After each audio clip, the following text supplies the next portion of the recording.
এটা হচ্ছে কলকাতার তারামণ্ডল। Good morning.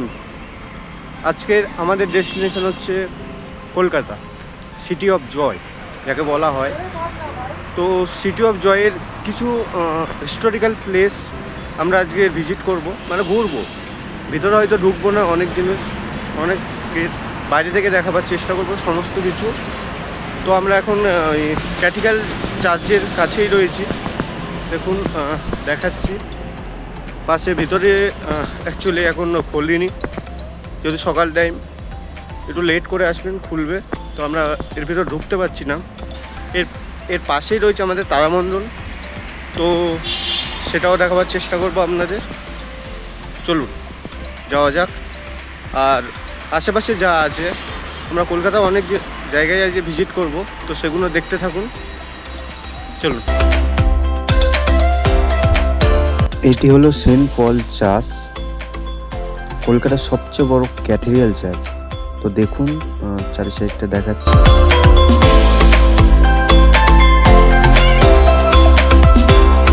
তো এটা হচ্ছে কলকাতার তারামণ্ডল। তো চলুন সামনে থেকে দেখাচ্ছি পুরোটা।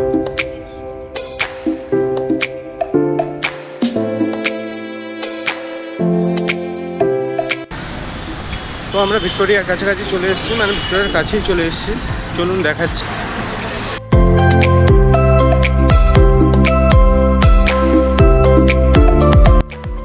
তো যে সোমবার, ওর জন্য খুব একটা ভিড় নেই, বাট রয়েছে মোটামুটি। দেখাচ্ছি, দেখুন। ভিক্টোরিয়া মেমোরিয়াল, কলকাতার ঐতিহ্য।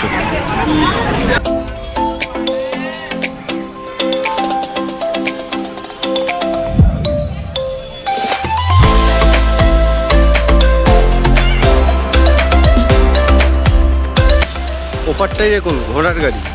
যারা ঘোড়ার গাড়ি চড়তে চাও তারা ভিক্টোরিয়া মেমোরিয়ালের ঠিক সামনে এই গেটটায় চলে আসলে এখান থেকে সারি সারি আপনারা ঘোড়ার গাড়ি পেয়ে যাবেন।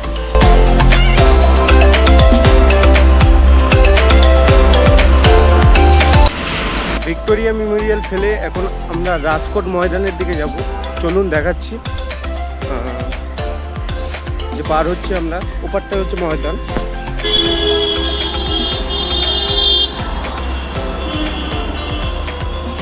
কখনো তো হেঁটে দেখো কলকাতা, আজকে আমরা হেঁটে দেখছি কলকাতা। তো কলকাতার ভিউগুলো আপনাদের দেখাবো পুরোটা, দেখতে থাকুন। আর ভিডিওটা ভালো লাগলে চ্যানেলটাকে সাবস্ক্রাইব করবেন। তো এই যে আমরা ময়দানে এসেছি ভিক্টোরিয়া ফেলে। চলুন ময়দানের কিছু দৃশ্য দেখাই আপনাদের।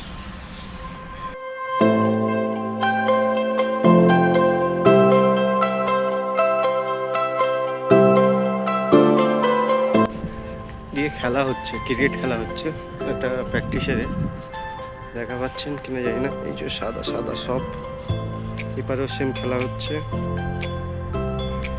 সব বসে আছে। তোমাদের আমি একটা জিনিস দেখাচ্ছি, দেখুন। এই হচ্ছে দ্য 42, কলকাতা তথা পূর্ব ভারতের সবচেয়ে বড় বিল্ডিং। এই যে ক্যাথিড্রাল চার্চ দেখাচ্ছে, এই যে। আর এপারে ঘোরালে, আরেকটুকুনি ঘোরালে ভিক্টোরিয়া মেমোরিয়াল, আরেকটুকুনি ঘোরালে হুগলি ব্রিজ, আরেকটুকুনি ঘোরালে ইডেন গার্ডেন। তো আজকের এই ভিডিওটা এই পর্যন্ত। যদি ভিডিওটা ভালো লেগে থাকে তাহলে লাইক করবেন, আর এরকম ভিডিও পেতে চাইলে চ্যানেলটাকে সাবস্ক্রাইব করবেন, যাতে এরকম ভিডিও আপলোড করার সঙ্গে সঙ্গে আপনাদের কাছে নোটিফিকেশান যেতে পারে। আর কমেন্টে জানাবেন কারা কারা কলকাতা ঘুরে দেখেছেন।